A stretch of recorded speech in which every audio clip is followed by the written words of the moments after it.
नमस्कार, न्यूज 18 के digital platform पर हैं आप। मैं हूं आपके साथ प्रशांत कटारी। बताएंगे आपको आखिर भूकंप से कहां-कहां कांपी धरती। अफगानिस्तान, पाकिस्तान, भारत तक झटके महसूस किए गए, लेकिन कुछ समय पहले ईरान में भी भूकंप आया था। ईरान के इस भूकंप पर बहुत सारी आशंकाएं जाहिर की गई थी। आखिर ईरान में आए उस भूकंप का केंद्र उस जगह पर जो था जहां ईरान का सबसे बड़ा परमाणु केंद्र है, और अफगानिस्तान, पाकिस्तान और ईरान के नतांज में आए भूकंप की आखिर वजह क्या थी, ये सारी डिटेल आपके सामने होंगी। लेकिन उससे पहले बात अफगानिस्तान, पाकिस्तान, इस्लामाबाद में कैसे थर्राई धरती जिसका असर भारत के कश्मीर तक महसूस किया गया। दरअसल पाकिस्तान की राजधानी इस्लामाबाद और उत्तरी इलाकों में भूकंप के तेज झटके महसूस किए गए। शनिवार दोपहर भारतीय समय के अनुसार 12:17 पर आए इस भूकंप की तीव्रता 5.9 मापी गई। राष्ट्रीय भूकंप विज्ञान केंद्र के अनुसार यह भूकंप 94 किलोमीटर की गहराई पर आया। इसका केंद्र अफगानिस्तान और ताजिकिस्तान के बीच सीमा क्षेत्र के पास स्थित था। यह इलाका भूकंपीय रूप से सक्रिय क्षेत्र है, जो उत्तरी पाकिस्तान में भूकंप के झटके पैदा करने के लिए जाना जाता है। इस भूकंप के झटके इस्लामाबाद, लाहौर और पंजाब, खैबर पख्तूनख्वा और गिलगित बाल्टिस्तान के विभिन्न जिलों में महसूस किए गए। हालांकि अभी तक किसी बड़े नुकसान या हताहत की कोई खबर नहीं है, लेकिन स्थानीय लोग डर के मारे घरों और दफ्तरों से बाहर निकल आए।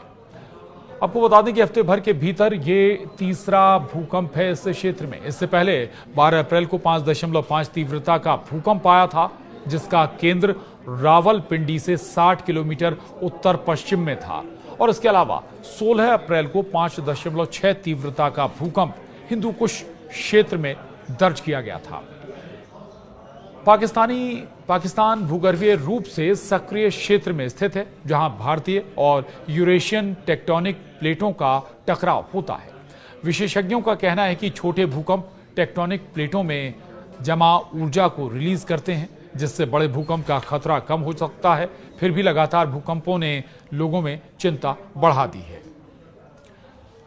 और अब बात ईरान के इस्फहान प्रांत के नतांज में आए तेज भूकंप की। दरअसल नतांज में ईरान का सबसे बड़ा परमाणु केंद्र है, जहां 5 की तीव्रता से भूकंप आया था, जिससे मामूली नुकसान हुआ। लेकिन अच्छी बात यह भी रही कि इससे कोई हताहत नहीं हुआ। परमाणु केंद्र पर इस भूकंप का क्या कारण था, यह साफ नहीं हो पाया, लेकिन कई जानकारों को यह आशंका थी। उन्होंने ये आशंका जताई कि चूंकि ईरान परमाणु हथियार बनाने के लिए इसी परमाणु केंद्र में यूरेनियम संवर्धन कर रहा है, कहीं ये भूकंप किसी परमाणु बम परीक्षण की वजह से तो नहीं आया। ये सवाल कई विशेषज्ञों ने उठाए। आपको बता दें कि नतांज परमाणु केंद्र का डिटेल भी आपको देंगे। उससे पहले आपको ईरान में आए भूकंप से क्या हुआ ये भी बता देते हैं। ईरान के केंद्रीय इस्फहान प्रांत के नतांज क्षेत्र में शुक्रवार को 5 की तीव्रता से भूकंप आया था, जिससे कई गांव में कई आवासीय क्षेत्रों की इमारतों की खिड़कियां टूट गई थीं। ईरान के इसी क्षेत्र में एक महत्वपूर्ण परमाणु सेंटर है। हालांकि ये स्पष्ट नहीं है कि इस झटके का उस साइट पर कोई असर पड़ा है।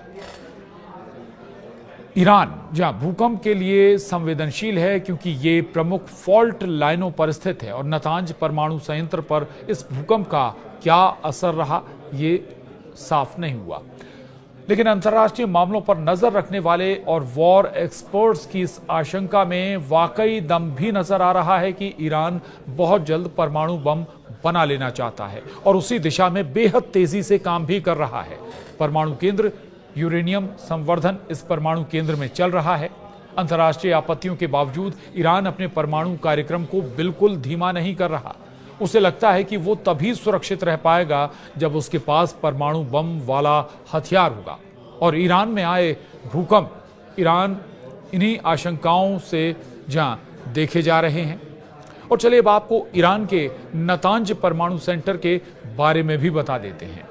ईरान का नतांज परमाणु केंद्र देश का सबसे बड़ा और प्रमुख परमाणु संयंत्र है।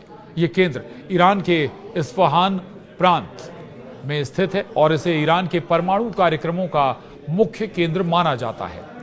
नतांज परमाणु केंद्र की शुरुआत 2002 में हुई थी, जब इसकी गुप्त जानकारी सामने आई थी। ये प्लांट मुख्य रूप से यूरेनियम संवर्धन के लिए जाना जाता है। ईरान ने यहां सेंट्रीफ्यूज का इस्तेमाल करके यूरेनियम संवर्धन की प्रक्रिया को अंजाम दिया है। वहीं नातांज केंद्र का संचालन ईरान की परमाणु ऊर्जा एजेंसी यानी atomic energy organisation of Iran के तहत किया जाता है। और इसीलिए इन भूकंप को, जो ईरान में, खासतौर से ईरान के नातांज में जो भूकंप आया था, उसे बेहद आशंकाओं से देखा गया था, क्योंकि लगातार परमाणु बम बनाने की कोशिश में इसी जो परमाणु केंद्र में ईरान प्रयास कर रहा है। यूरेनियम संवर्धन लगातार चल रहा है और माना यह भी जा रहा है कि ईरान बहुत नजदीक पहुंच चुका है परमाणु बम बनाने के। भले ही अंतर्राष्ट्रीय स्तर पर लगातार ईरान पर दबाव बनाया जा रहा हो, अमेरिका दबाव बनाने की कोशिश कर रहा है, बातचीत के प्रयास भी ईरान से कर रहा है, लेकिन फिर भी ईरान रुक नहीं रहा है, बल्कि ईरान का जो परमाणु कार्यक्रम है वो लगातार जारी है और ईरान अब बेहद करीब बताया जा रहा है परमाणु बम बनाने के। तो आज के लिए इतना ही। नमस्कार।